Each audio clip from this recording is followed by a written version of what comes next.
Hello everyone, I'm Caroline. And I'm Phil, and there's two of us this week. Yes, wow. It's great news. Caroline has her voice back. I do, I can speak properly now. And big thank you to everybody who sent me get well messages, and to everyone who sent me a happy birthday message, Yes. and everyone who sent me birthday wishes, birthday gifts. So kind of you, and I really do appreciate every one of them. Indeed, It's brilliant. indeed, Thank indeed. you. And I appreciate Caroline being here, because doing the hour on my own, it gets lonely. Even though I've got all my lovely friends out there, I don't feel right when I'm not being told off for wandering out of shot. Being sat in the middle, it just doesn't seem the You same. can't, even if you make the effort, you can't really wander off No, when you're in the middle. and I can't rock back and forth. Nobody's here to tell me to slow down, speak up, and it's wonderful. It's wonderful, and it was wonderful to share London with you all. Oh, it was. Yes, I that love was, London. I didn't know oh. what it was going to be like. I said, let's go to London for my 60th. And I said, this could go either way. We could really think, what on earth are we doing in London? Or we could love it, and we loved it. I didn't have 1 minute of the whole 6 days where I was bored at all. No. I was either really excited, Or really really busy, or just really exhausted, as I say. We walked some miles. I know. I think I mentioned last week that Caroline had a pedometer on her phone, and it 5,000-6,000 before we went, and then 27 and 28,000 a day I when think we were I up nearly there. blew it up. And a few people did comment when we were on the premiere yesterday about, wow, you walked a fair way. And it was, I think they estimated the walk would take us about an hour and 40 minutes from Something where we like were. that. And it probably took us more like 3 hours because obviously we were meandering off. You were supposed to follow the route, but we were going down off the Ooh, bridge let's look and down there. getting the view across the river and seeing the Parliament build. It was just... I know it seems a silly thing to say about a city, but it feels almost like a theme park in as much as you're seeing all these wonderful things close up and real that you've been familiar with forever and a day. Because I forget who it was, but there was a comment from someone saying, as soon as I saw that Big Ben Tower on Parliament, you know, the Big Ben... it's not Big Ben, that's not the name of the tower, but Big Ben's the bell. But when they saw that, it made them think of the invasion of the Daleks and the opening scenes of The Prisoner sort of thing. Because we've all seen these things all around the world 1,000 times and more, and then you're walking past it. It's like, if any of you are from the UK, I don't think you get this in America, but there was a TV company called ATV, and I think it was on before Crossroads when I was it was, growing up. yeah. And up would come the little jingly thing, and there would be St. Paul's Yeah. Cathedral across the water. And every time we got to the bank, I'd look across, and there would be St. Paul's, and I could hear that Yeah. music playing. It was just really surreal, wasn't it? Well, the TV studios are still on that river, aren't they? Because we were saying that when we were watching the news in the evening, the London news, the view behind them was the view that we had at the river. And when we were walking along, one of the tower blocks was now the new studios for the TV. But of course, it was ATV, I think, in those days, as you say. And it used to go, doo, doo, doo, doo. And then up would come the St. Paul's and everything. And yeah, it was really amazing, wonderful.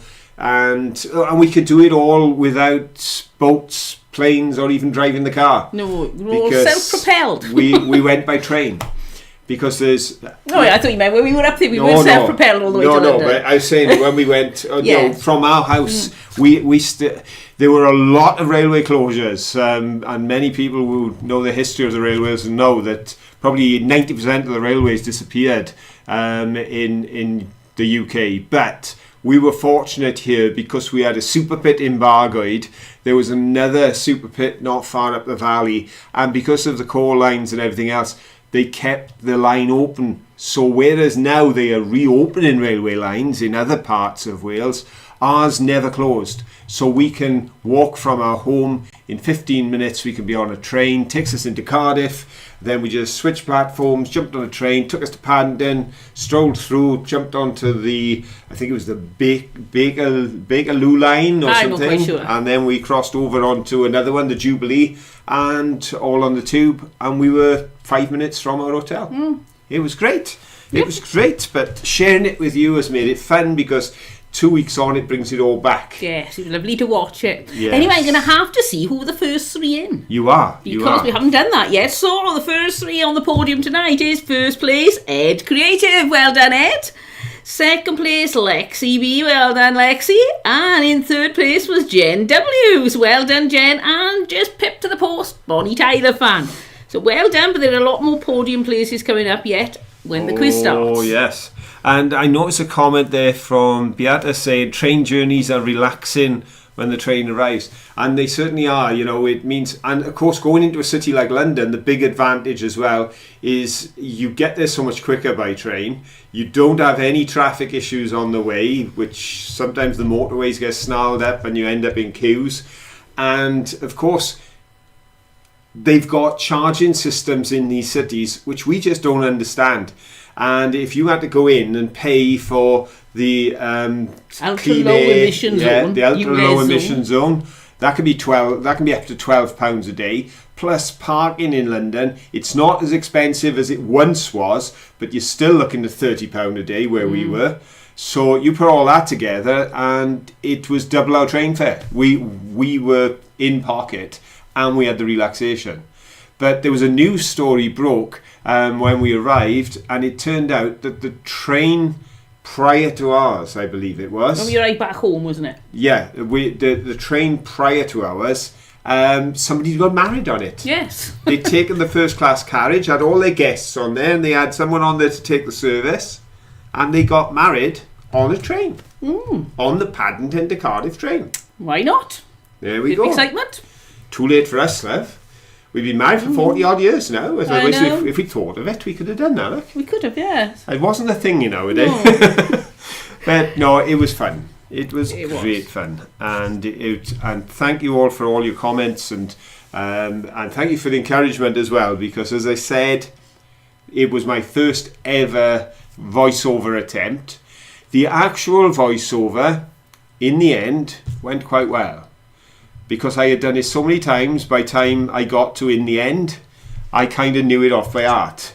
Because the technical problems I had was horrific. I did the whole thing, and then when I put it onto the computer, there was nothing there. So then I thought, right, well, I tell a lie. The first little bit was there, and then nothing. I thought I'll re-record the rest. So I tried re-recording the rest. I got an error, and it was the card that I was using that was faulty, the SD card, and that just died. I lost everything on it.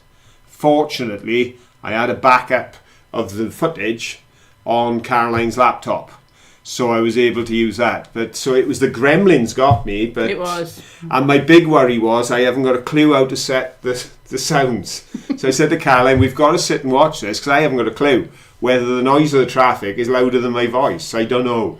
It worked out okay. It did. Very impressed. For no technical knowledge. Go to the top of the class. I just ended up sat there watching it on there and talking into my GoPro, filming the side of my head as I was doing it. So, but it worked. It did. It worked. We got it. And we will be hopefully putting together 2 more. That one ended at the V&A. We'll be doing one that will take us over to the Think. Tate Modern and the Shard. Yep. Because on Caroline's birthday we visited Tate Modern. That was one of the places you wanted to see, and then we went on to the Shard for birthday tea. And there will be one that ends at the National Gallery, which stands right above Trafalgar Square. Yes. So we'll be showing you completely different routes, completely different places as we travel, as we take these journeys, because between the Tate Modern and the Shard, there's a place called Borough Market, and that is a beautiful place. If we had smelly vision, you'd like that one, yes. Because it is the oldest food market in Britain. I don't know if it's the oldest in the world, but it's 1,000 years old, so that's pretty good going. There's been a food market on that site for 1,000 years, ever since everything kicked off in 1066 and after. So there we go. We got all that to come. Beata has been from Bielefeld to London. St Pancras took 5.5 hours, and she travelled first class. Very nice, Beata. And hello, Lynn. Let me have a look. Lots and lots going on here, and I can't... Thank you for your compliment, Lexi. Thank you very much. She said I'm a good orator, so I get away with having no technical knowledge. Trying to say he's chopsy. You're right. And Ed said that must have been a fast wedding. Oh, very good, very good. How long was the trip? It's over 2 hours, is it? Nearly 2 hours, I think, was it? Just about the 2 hour mark. Yeah, just about the 2 hour mark. And thank you, West Country Mudlarks. They've been very encouraging as well. Sin did really well on it. As I say, it was just one of those things that I thought, well, just going to jump in and have a go. Because what we didn't want to do, those who make YouTube videos probably realise that creating videos the way we do, it takes a lot on the day. So you're focused, you're concentrating, trying to think, have I said that? Have I done that?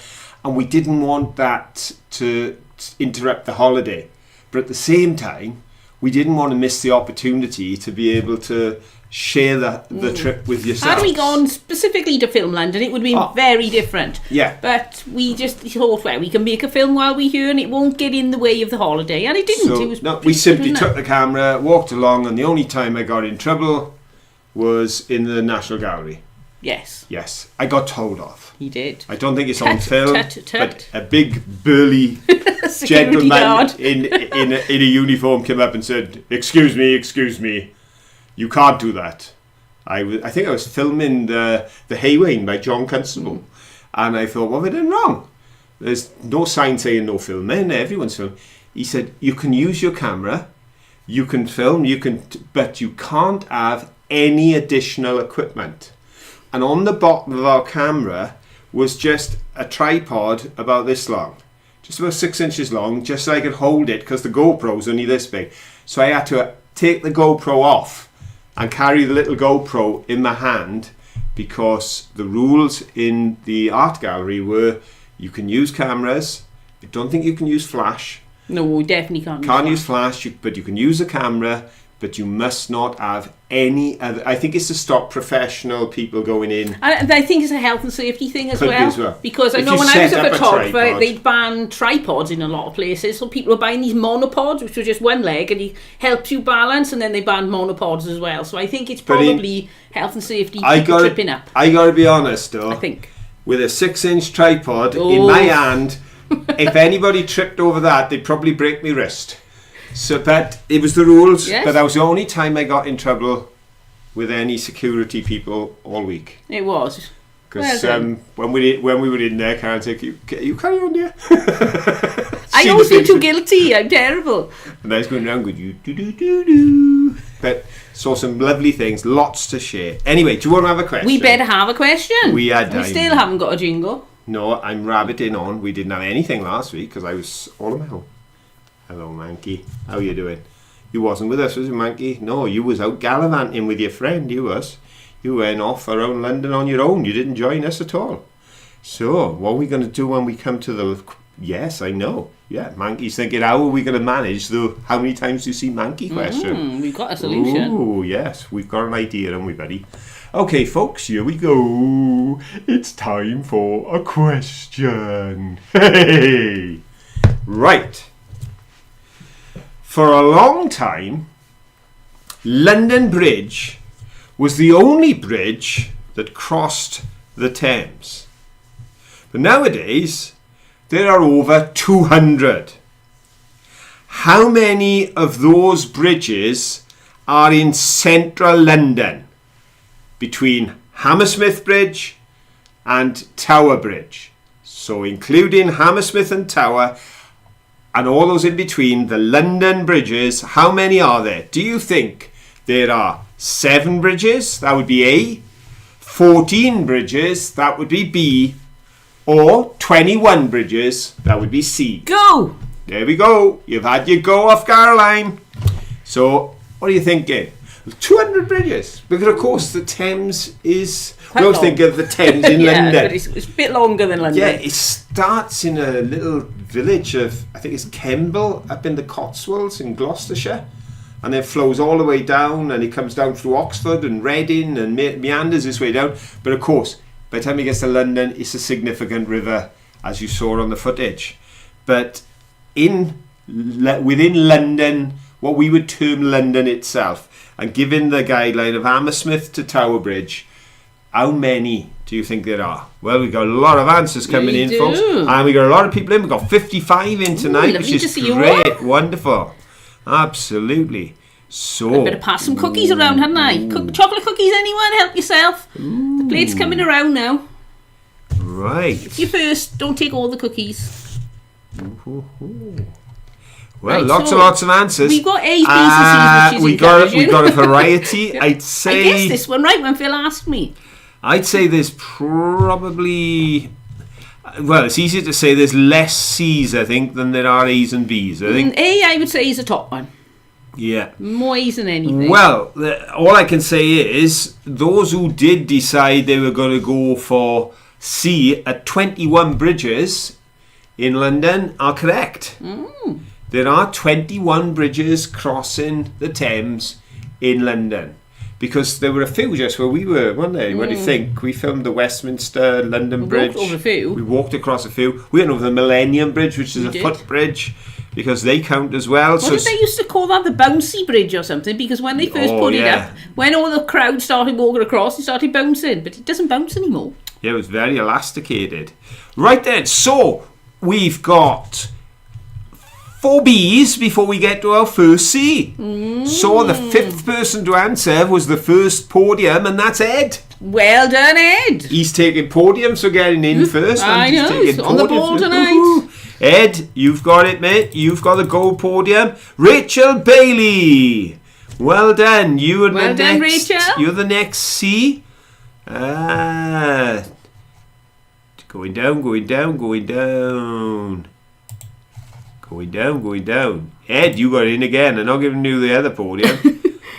Laura Sully's Creations. Well done, Laura. Excellent. There we go then. So it's Ed, Rachel and Laura. You've got the gold, the silver and the bronze today, because there are 21 bridges, including Hammersmith and Tower Bridge.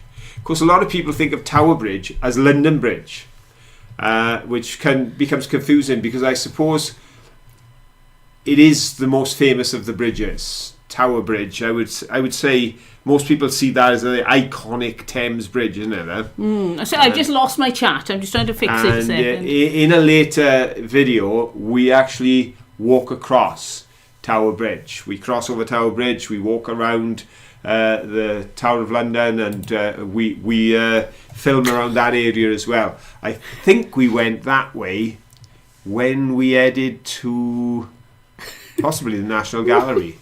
We may have taken that route.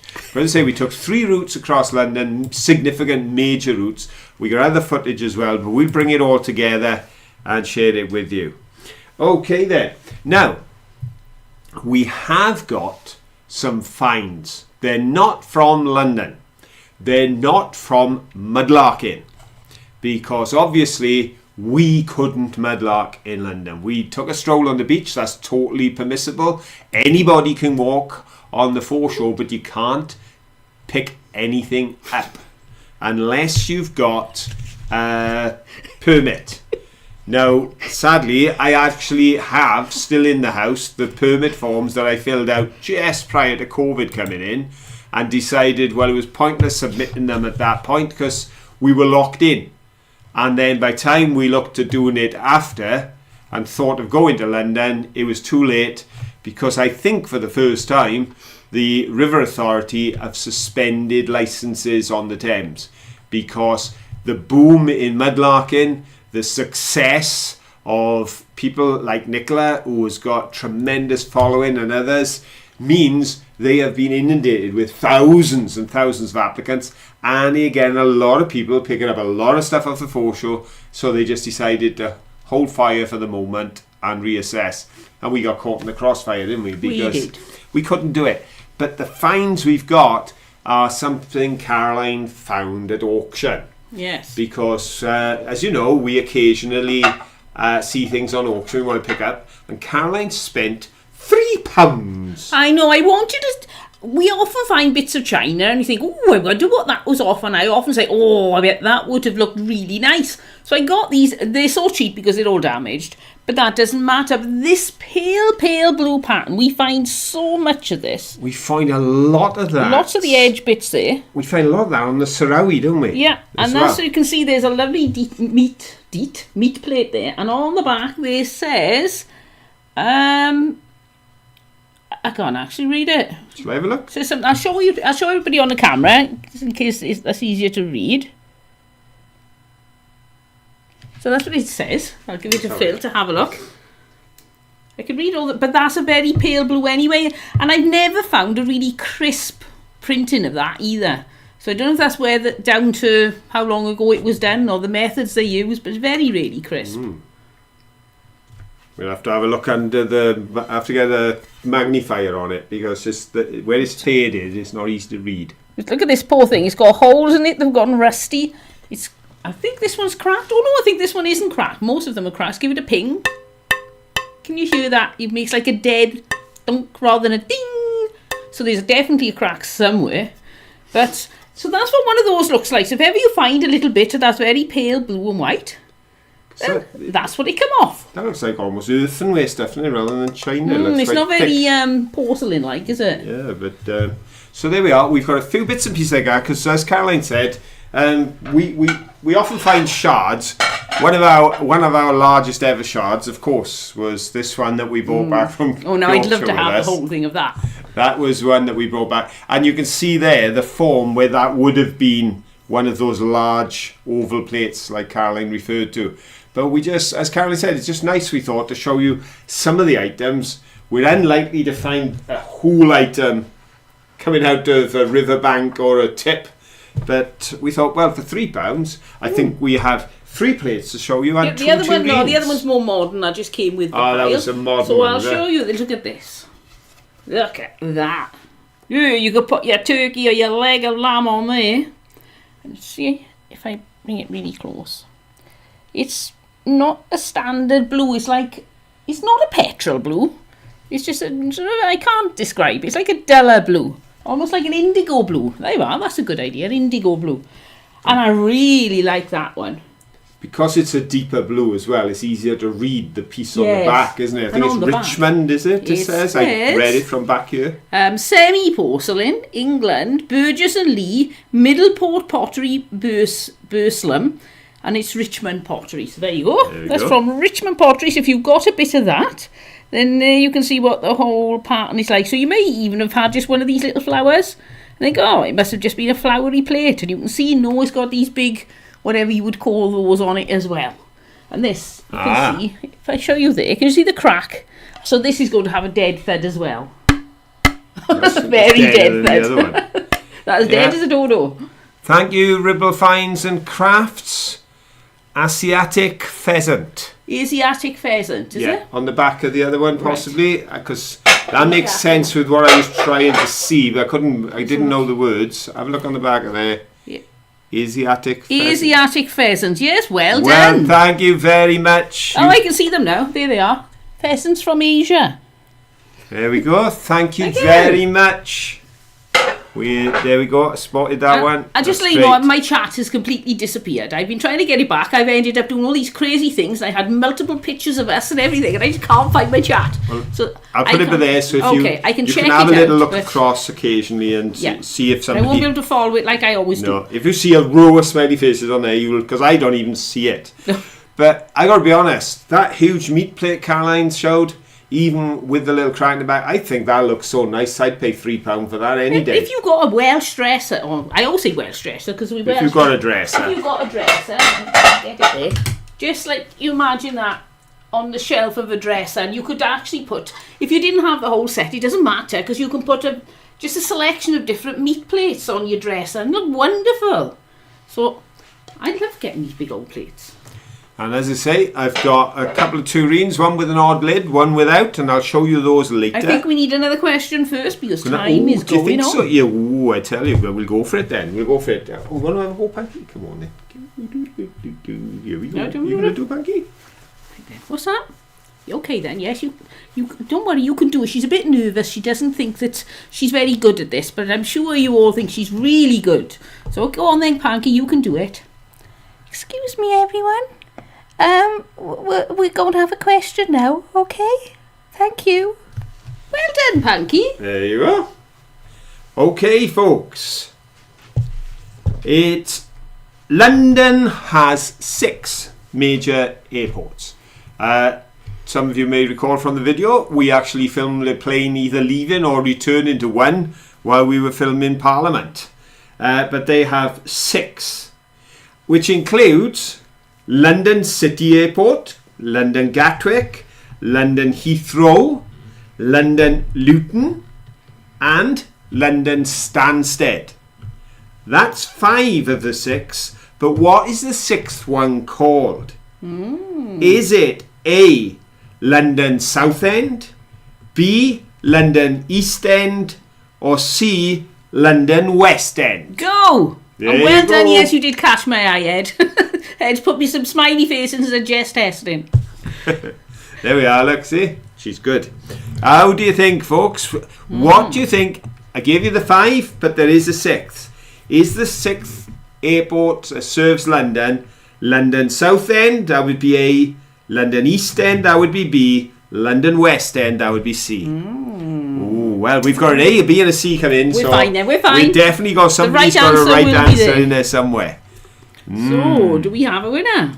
I will have a look now. I jolly well know we've got a winner. I wonder if we've got enough winners. Oh, we have. Yes, we have. Yep. Now, Caroline got this right. Caroline's been doing well today, haven't you, dear? Because I had to read the questions to myself, Caroline. I usually and- get them all wrong. Yeah, and Caroline actually got this right because Caroline said that she had seen this airport signposted as such and thought that's stretching it a bit. It is not Because London. if you've been to London Stansted, it's not London. It's up past the M25. The M25 is the orbital motorway that goes round Greater London and the suburbs, and then beyond that you've got London Stansted. So I'm thinking that's cheating. It's a bit like when we went to Treviso Airport to go to Venice, and they called it Venice Airport. We then had to get on a bus and travel for an hour before we got to Venice. That sort of airport. Yes. Well, we were. What was the airport? They said where our airport was in Spain, wasn't it? Was Oh, it was supposed to be Murcia Airport, yes, yeah, which was and it like was an hour about and a half 90 minutes away, yeah. Yeah. But it was handy for us. It was only 10 minutes from where we were living. Okay then, folks. It is London Southend. Yep. London Southend. London has an East End and a West End. Yeah, the East End, that's famous for one of our soap operas. The West End is famous for the shows. But Southend is famous for several things, including having an airport with London stuck in front of it. So it's London Southend. So we're looking for A, and we've got a few of those. And in fact, the first answer in was an A, and Well that done. came from somebody who's already been on one podium tonight, Rachel Bailey. Well done, Rachel. And straight behind Rachel, somebody who just can't stay off the podiums tonight, the man with a spanner, Ed Creative. Well done, Ed.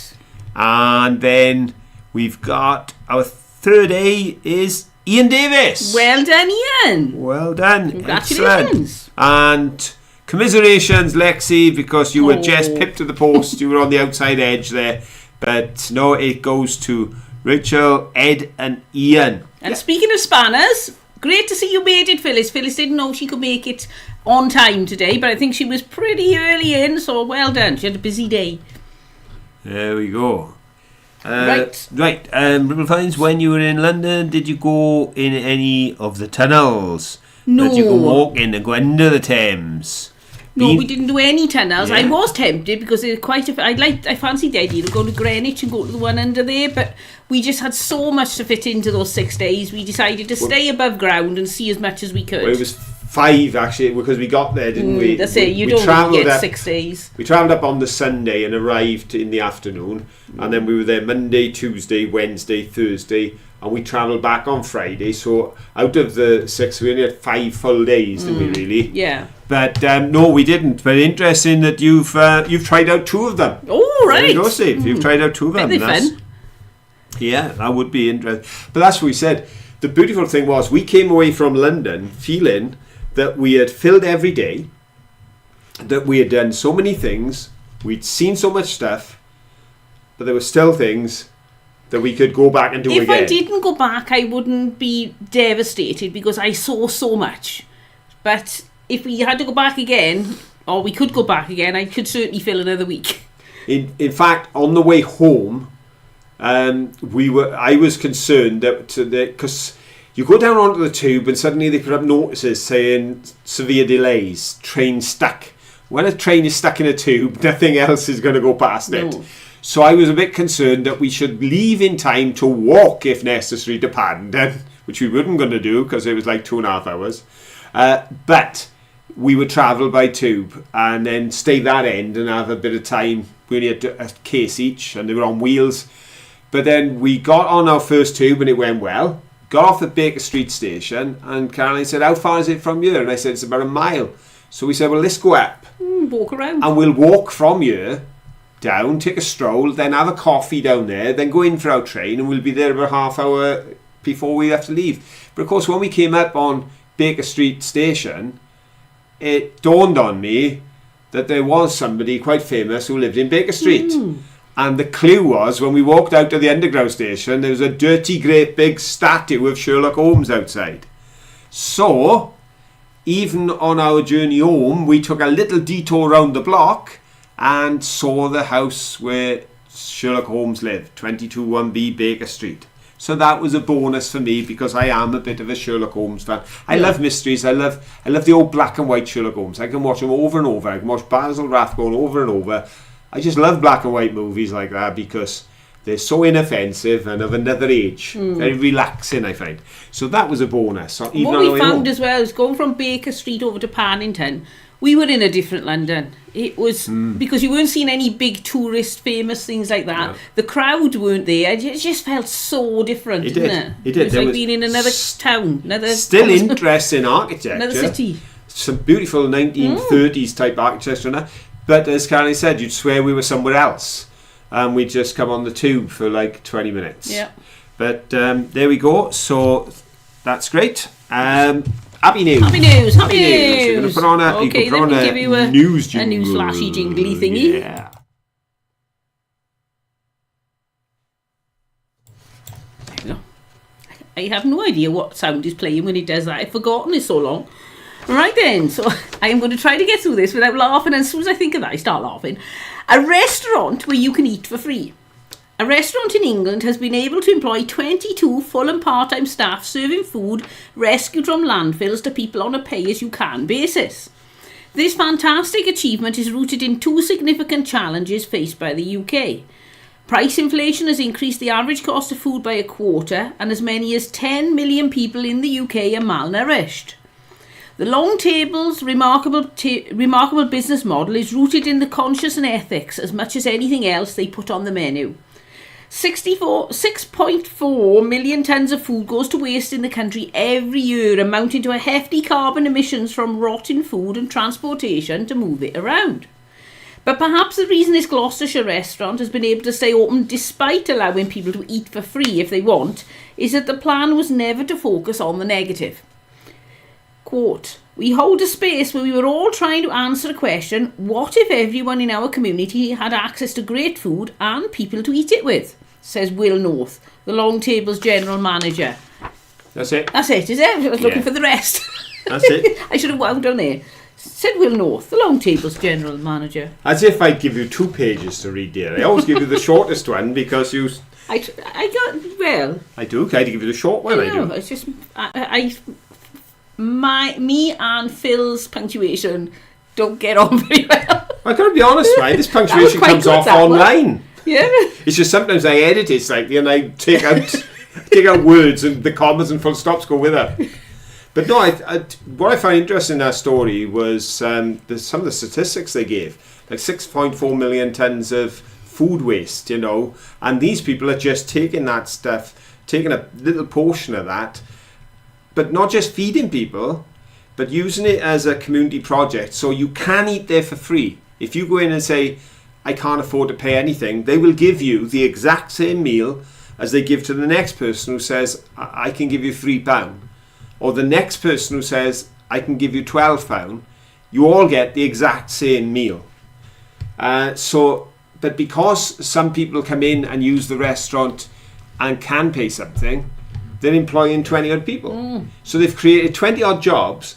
They're feeding people. They're bringing people together who would be on their own eating. They're doing all those things. They're using food that would have been thrown away. And as they said, that's not just, as my mum would say, a waste of good food, but also because of the issue of carbon gases, you have to take that food in a lorry, dump it in the ground, and when it rots, it creates more greenhouse gases. So it's a win-win, win-win-win, win-win. Win. Yeah, and I thought... It's a multi-win. And it's lovely that others are thinking of doing the same, because there's other people looking at this project now and want to replicate it. Rather than food parcels, actually open restaurants and let people come in from their homes if they're on their own, sit with others, enjoy a meal, and a nutritious meal. But as they said, they can't promote a particular product. They take what's available, what comes in. Their chefs then create something out of it, which I thought was brilliant. Very good. Absolutely brilliant. Right, we need to go straight into another question because time is whizzing by. I tell you what, I'll do another question and then I'll show a tureen. A tureen. A tureen. Not a one-reen, a tureen. Indeed. Right, go on. It's your turn again, Mangy. I know. No, it's not that question yet. No, it's not. No, your question's at the end. Okay, here we go. Hello, everybody. My question's at the end. But for now, here is question number 3. It's question time. Right, question number 3. We went to the Victoria and Albert Museum. My favourite. Yes, but definitely, we had a lovely time there. Now, Queen Victoria and Prince Albert were only married for 21 years due to his passing. And as she famously did, Queen Victoria mourned his passing for the rest of her days in rain and dressed in black.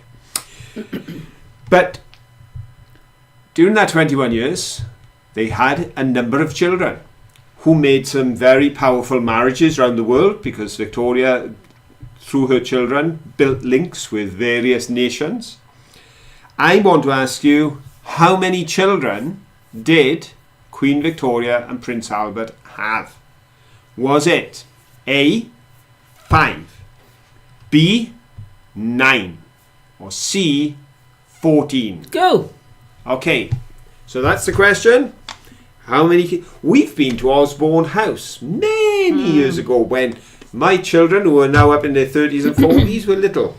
And we went to Osborne House, and It's on the Isle of Wight. yeah, on the Isle of Wight, it was Queen Victoria's favourite holiday residence. It's a palace, Osborne House.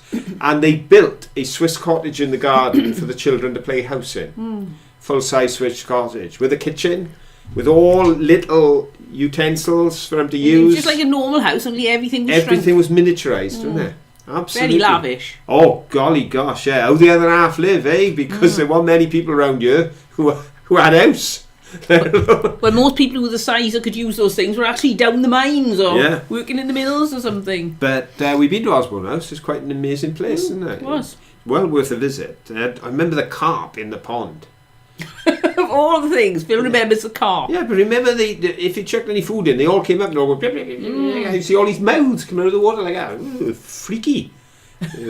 Remind me of like piranhas. And somebody was saying, just a moment ago, I did see a comment, I think it was from Linda, saying that she's with me, black and white's the best. Oh, there you go. It was Linda Hardy, I thought it was. She'd prefer the black and whites as well. Linda, have you seen the black and white movie? Now, I am useless with actors' names, so all I can say is the lady who played Jessica Fletcher playing opposite the gentleman who went on to be I think he went on to be Perry Mason. So you've got Jessica Fletcher against Perry Mason in a film together, and it's called something like Please Kill Me or something. But I watched that, and I tell you what, that was a strange one. That was a complicated one, that was. But I've seen lots of black and white movies, because I tend to try and watch everything 1940s and before. You get back so far, though, and it's amazing, because they seem to think that no matter what the storyline is, even if it's a detective story, you need a couple of musical numbers in it. Well, of course, it wouldn't be very apt for the detective to start singing, so they would always kind of go into a bar where somebody is just getting up to perform a song, and then they take 2.5 minutes of the movie just to show this person singing a song. Or they'd have a stage act in a theatre, and they would spend 2 to 3 minutes showing the stage act. It was like as if they felt that was what entertainment was like, which is amazing. Anyway, I've got some answers to, haven't I? Yes, you have. I have. You've forgotten, haven't you? I know. I don't even remember what the question was now. I tell you what, an awful lot of people had a go there. Right, and Yes. did anybody get it right? They did. Quite a few people got it right. And I can see 3 right answers straight away. Right. So, what is the right answer? You tell me. 9. 9. They had 9 children, which is B. So, the very first answer on top of the list comes from Anne Goodwin. So, Ooh, well Anne, done, Anne. you get the gold podium. Then we come to, I tell you what, Rachel Bailey's on fire Ooh. tonight. Yeah, Well Rachel done, Bailey's Rachel. really going for it. She's got the silver. And then the lady with the B, Lexi. Lexi B. Well done, Lexi. she said B and takes the 3rd position. So there we go. It's Anne, Rachel and Lexi this time. How's 9 your children. mum, Lexi? How's Elaine doing? Let me know in the comments, because I've been out of the loop for so long. I know last week when I was doing the show, Lexi put up, Mam says, and Mam was right. Yeah. Right. So Mam was with her last Well, if week. you're watching, hello. There we go. So there we go, folks. Yeah, 9 children. 9 children. Yeah, that's how many she had. Yeah. Obviously, being the Queen, she had relatively good healthcare, because at that time, having children was one of the most dangerous things you could do. And it was the highest mortality rate for women was childbirth. But she had 9 children, and she went on to reign for a good length of time. But of course, the ladies on the throne in this country do tend to reign for a good length of time, because our Majesty Queen Elizabeth, who passed away recently, she was the longest reigning monarch, wasn't she? She was. indeed. And Rachel, was it? No, well, it's gone. It's gone. Please Murder Me, Rachel said it was called. That's it. There we go. Please Murder Me, yeah. I saw that one. And what was weird is I'm watching these characters and I'm thinking of Jessica. Although she's 40 years younger in this. And I'm thinking of Perry Mason. And they're playing completely different roles. Because I tell you what, in that...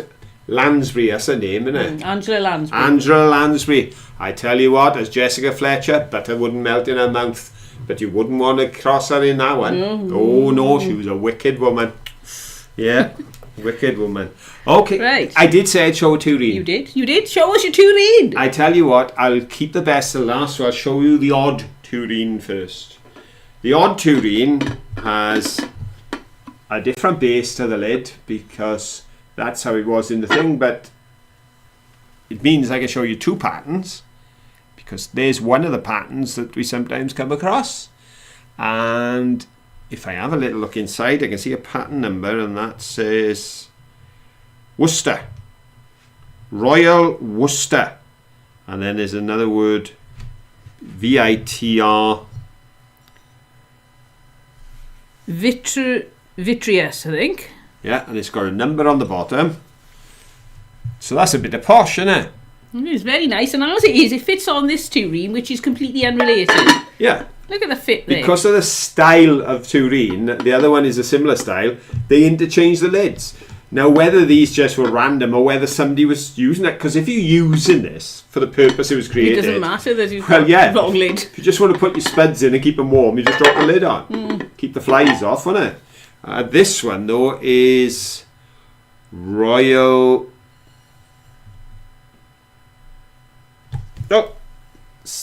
semi-porcelain. Booths. This is Royal Booths. Sear Porcelain I think it's Princess Pattern Booths of England. Princess pattern. There we go. There we go. Let's give it a ping. Let's give it a ping. I do- Ah, that's not cracked. Do you hear the ping? Mine's definitely not pinging. You can hit it with what you like. It's not going to ping. That goes. And this one goes. Oh, the clunk. Woo. So there we are. Now you know what a ping sounds like. But there we go. Two patterns that may seem familiar from shards we collect. But isn't it lovely to see the way it's put together? And even down to that little crimping around the bottom This there. is why I like those are handles. Yeah, and the way Very the posh. handles are formed. All scrolled, aren't they? So there we go. I will put that down there. I have one more to show you in a moment's time. In a But moment. I will now do my happy news. Go on then. So you're going to want to jingle again? I do. I like a jingle.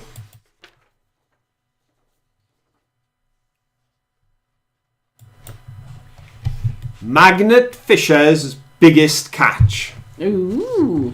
I thought this will be of interest to some of the folks that watch us because obviously you're into the mudlarking, the magnet fishing and things, and we've done a bit of magnet fishing. I found it utterly boring. Caroline enjoyed it.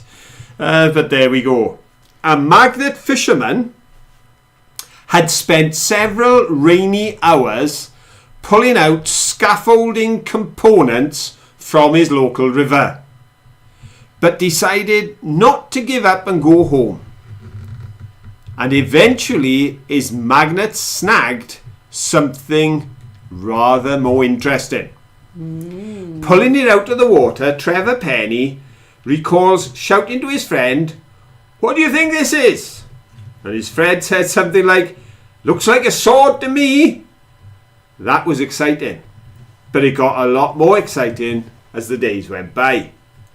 Realising it was very old, and indeed a sword, he called the Oxfordshire County Council, who took it to examine and determine its origins. "Only out for a couple of hours and had my best ever find," Trevor wrote on Facebook. "Possibly medieval sword.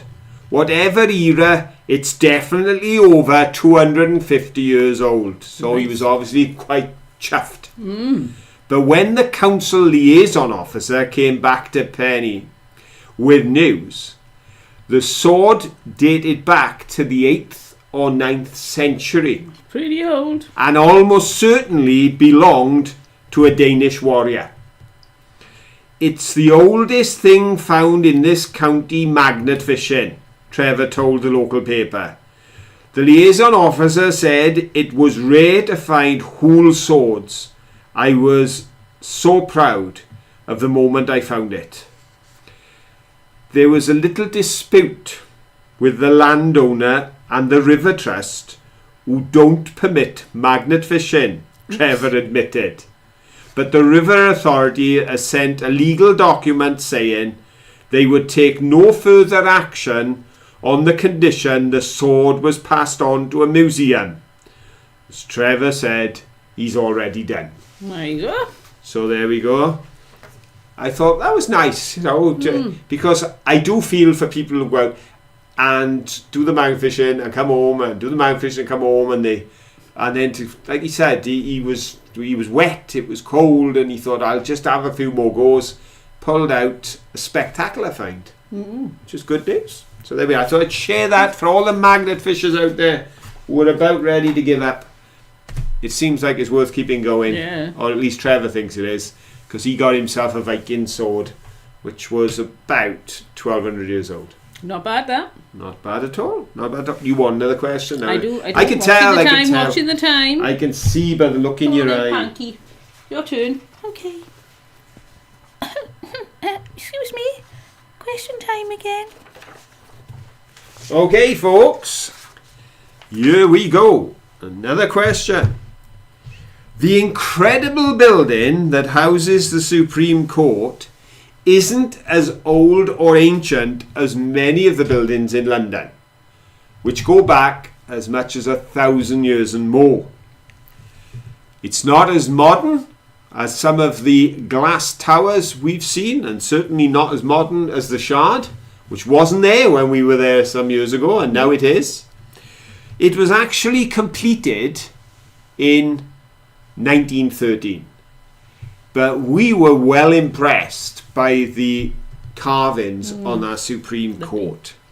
My question is, the building has only been there since 1913, but how long 6 feet.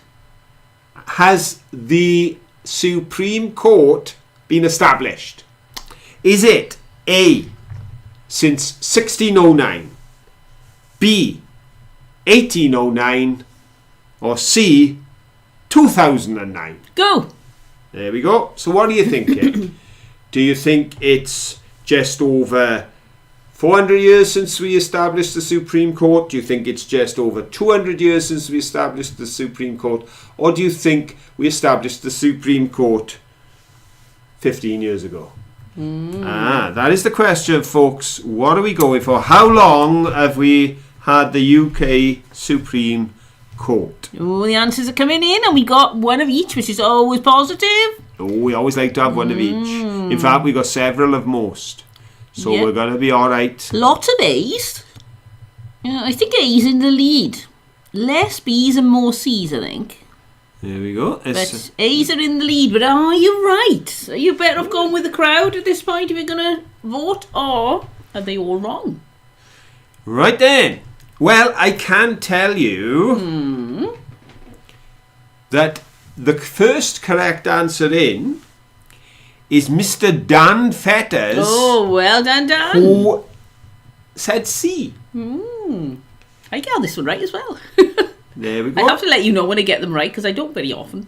I think it was also Dan who commented that he thought one of the porcelain models we showed in the museum looked like a McDonald's Yes. M, and it actually was. It was a range of ceramics made by a potter in Shanghai, and the title of the range was McDonald's. So there we go. Yes, 2009. We've only had a Supreme Court in the UK for 15 years. Let me explain. Prior to that, the 12 law lords who were sat on the appellate bench sat in the House of Lords rather than in a Supreme Court. They were part of the House of Lords. But in 2005, they decided to reform the House of Lords, and part of the reform was to take the judges out. So the judges didn't get to run the country, they simply judged the courts, and they took them into the Supreme Court. Have you forgotten? Well, You just said who was first, but you didn't say second and third. I know that, but I'm just telling them why. Because everybody's in shock that it's only had a Supreme Court for 15 years. So Dan, you're first. You're on gold. Laura Sully's Creations. Oh, well done, Laura. You're second. And immediately behind Laura, it's our good friend, Mr. Mike Sage. Oh, well done, Mike. So it's Dan, Laura, and Mike. You take the 3 podium positions. But there we go. Interesting stuff. That's what it was. 2009 is when we created the Supreme Court in order to bring into action the decisions of 2005, where they decided to reform the House of Lords. There we go. Now Right, you know. so now, looking at the time, we've got time to show your posh one. You think so? Yeah. This one has a matching lid. Look at this. Oh, used to have a matching lid. Okay, so this one doesn't have a lid. Who needs lids anyway? They're overrated. Oh, there we go. Sorry if the clattering is deafening you. Parisian granite May Blossom pattern, Booths, England. I was looking, I think, in exactly the same pattern of dish, even if the decoration is slightly different. Shall I take the lid? No, I like the lid. It's alright. So there we go, folks, with the correct lid. Everybody's going, ah! We've got the swirly pearly handle on the top. Now, posh. We've got the lid. Oh, pick up the other bowl. Is it the same? It's just... Looks to me like it's the same but faded, is it? Did any of you remember? Looking in the distance. No. No, they're not. They do seem to be the same pattern, though. The same, not pattern, the same moulding then. Yeah. I think they've come out... when they were blanks, they would have been identical. They just put a different pattern on. When they were blanks, but they've done that one in bright white, that one in cream, the glazing, and then they've put a muted colour on the bottom pattern and a different pattern, and see. But yeah, that's what caught you. Those were pressed in the exact same mould, which means... Ping test. That's not going to ping, it's got a big crack right round it, that. Which is the one you just showed, isn't it? The darker one? Yep, let's have a look. Where's the crack? Oh, yes, there's a huge crack running. Well, if I show you on the inside, you can see it there. So let's give it a ping. I do love doing that when it doesn't ping. Right. Oh, Phil's pings. The lids are doing better than the bowls. But, yeah, so that would have been the style. If that's pressed in the same one, you can assume the original lid for that would have been that style. But again, I got to be honest. Just to put on a dresser and keep my keys in there. I would pay £3 for that. There you go. So that's two things I'd have paid £3 for, and you paid £3 for the lot. There we go. I'm going to put that down now before I break it. Yes, I think that's a very sensible idea. Right, we've only got 3 minutes to go, so we can go for our final question now, which Monkey is really excited about. Yep. He's gone. Come back, Monkey. Where's he gone? This is your big moment. Yep, that's right. Hello, everybody.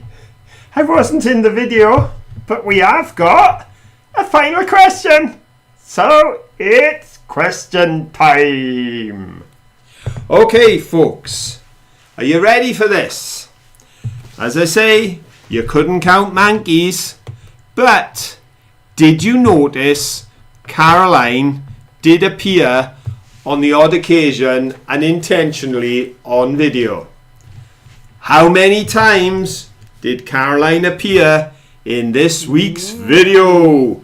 Was it 1, 2, or 3? Go! You can go A, B, C, but it's 1, 2, 3. How many times did you see Caroline in this week's video? I appreciate you didn't know to be counting, but have a guess. It's just a bit of fun. Have a guess. You've got a 1 in 3 chance of being right. This is true. I tell you, I'm good at maths. Yes. And Yeah. Ribble doesn't know this week. Usually, No, normally I can rely on- really wonderful no. layout of every possible sighting of monkey. That's right. So Nobody knew what to look for my this answer time. has to be final, doesn't it? It does. I get the final word. I haven't got to check myself. I get the final Right, word. let's have a look. Oh, there's some coming in. Everything coming in. 1s, 2s and 3s. We got a good selection there. I wonder if anybody actually did decide to count. That would be really strange, wouldn't it? It would rather. If you thought, well, count. Right then, let's have a look, because we don't want to run over. People have got other things to be doing. For us, it's bedtime. It's 10 o'clock in the night, but for some of you, it's breakfast time. Yes. And you got things to be getting on to, so we don't want to keep you late, so I will put you out of your misery, folks. When I was filming in the V&A, as I came up onto the balcony to film that gorgeous glass hanging chandelier, modern chandelier in the centre below the dome, as I walked on, Caroline was there with her camera filming on the phone. So that's 1. But then when I rode down the escalator at the end of the video, Down to the underground. you see the top of Caroline's head with her My glasses, identifiable always got my glasses glasses on. on the top. So as we headed for the tube, she was there again. So the answer is 2. So Mr. Dan Fetters does it again, well because done, he Dan. went B. Then it's Ian Davis again. Well done, Ian. And lovely to see our friends West Country Mudlarks on a podium. Well done, West Country Medlar. So, Dan, Ian and West Country Mudlarks, you take the first, second and third, gold, silver Well and done. bronze on the final question. And it's 10 o'clock. 10 o'clock bang on the dot. Wow. In fact, it's 21:59 by me, so we've got enough time to say goodbye. We have, so thank you all for joining us. It's been great fun tonight. I'm enjoying being back. It's lovely and lovely to see you all. And we'll see you all next time. But until then, don't forget, Have fun. Bye. Bye.